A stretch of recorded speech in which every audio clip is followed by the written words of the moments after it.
gennemgå den del af koden, der omhandler det her billedgalleri, hvor man kan navigere frem og tilbage, altså scrolle. Og der er ligeledes tilføjet en funktion, som gør den responsiv. Så det første, jeg har gjort, det er, at jeg har lavet den her if-else-funktion, som hedder get images per slide. Og det vil altså sige, at hvis skærmstørrelsen er 480 pixels eller derunder, så returnerer den med 2 billeder, og det passer altså til en mobil. Hvis den har en skærmstørrelse på 1024 pixels, så returnerer den 4 billeder, og det passer til tablet. Og hvis intet af det andet gælder, så returnerer den altså med 7 billeder, som passer til desktop. Og det gør den ved hjælp af de her window match media, som er meget ligesom de her media queries, der er inde i CSS'en. Det næste jeg så gør, det er, at jeg har de her variabler, const, og variabler er de her container, som kan gemme værdier, det vil sige tal, tekst og andre elementer, og den her type variabel const, den kan ikke ændres undervejs i koden. Og det jeg egentlig gør med den her, det er, at jeg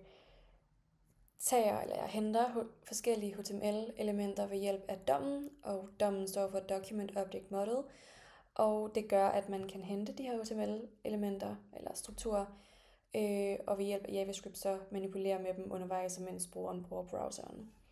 Så den første her, der bruger jeg det her query selector, og det vil så sige, at den går ind i HTML'en og finder det første matchende element, der passer på det her, altså holdet gallery, og det er den her klasse holdet gallery. Og holdet gallery er altså den her beholder for billederne.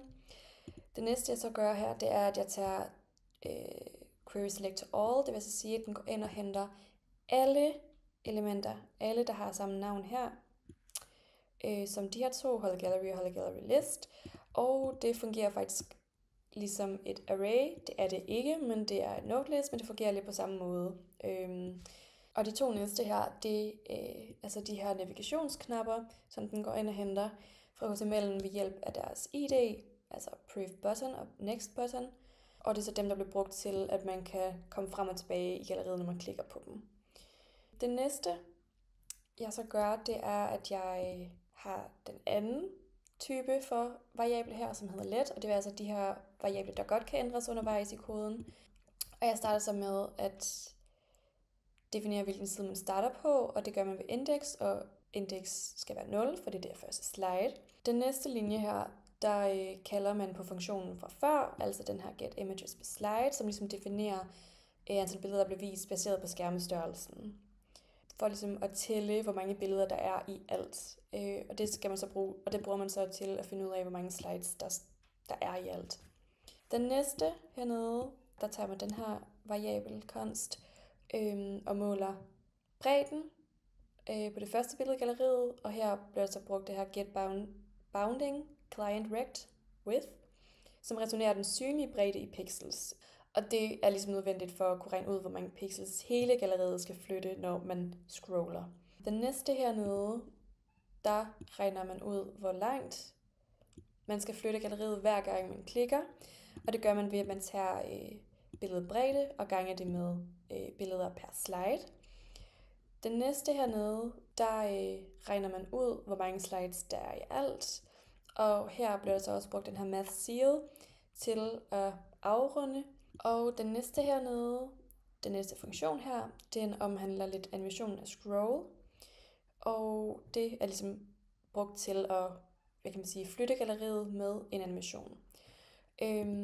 Så først, der starter man med at regne ud, hvor animationen starter og hvor den slutter. Så index, det havde vi lige defineret var her på 0. Hernede, der har jeg så sagt, at animationen skal være i 10 trin, altså 10 små bevægelser, og den viser også, hvor mange pixels, der skal rykke hver gang. Altså den her. Den næste her, det er et for loop, og der har jeg så brugt den her set timeout, og det betyder, at hver bevægelse bliver forsinket, og der har jeg sat den til at blive forsinket med 50 millisekunder, det vil sige, at selve animationen den er lidt mere glidende og ser lidt mere blød ud, sådan så den ikke bare skifter med det samme og ser lidt hård ud. Det sidste opdaterer jeg så index, så programmet nu ved, hvor man står på. Det vil sige, at indeks bliver til der, hvor man er, afhængig af, hvad man har trykket. Den næste hernede, den næste funktion her, det er til at scrolle i galleriet. Og der tager man altså et tal, altså for eksempel +1, så rykker man altså en side frem, eller -1, så rykker man en side tilbage. Yes. Og hernede, der sørger man så for, at galleriet starter forfra, når man når til slutningen.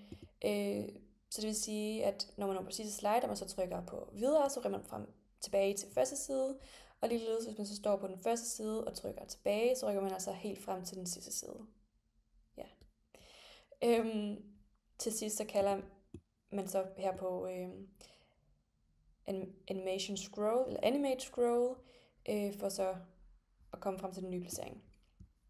Og her til sidst, der har vi de her event listeners til pilene, og det vil altså sige, at den ligesom lytter til de to knapper, eller når man trykker på dem. Så når man trykker for eksempel på next button, så rører man altså en side frem, altså +1 her.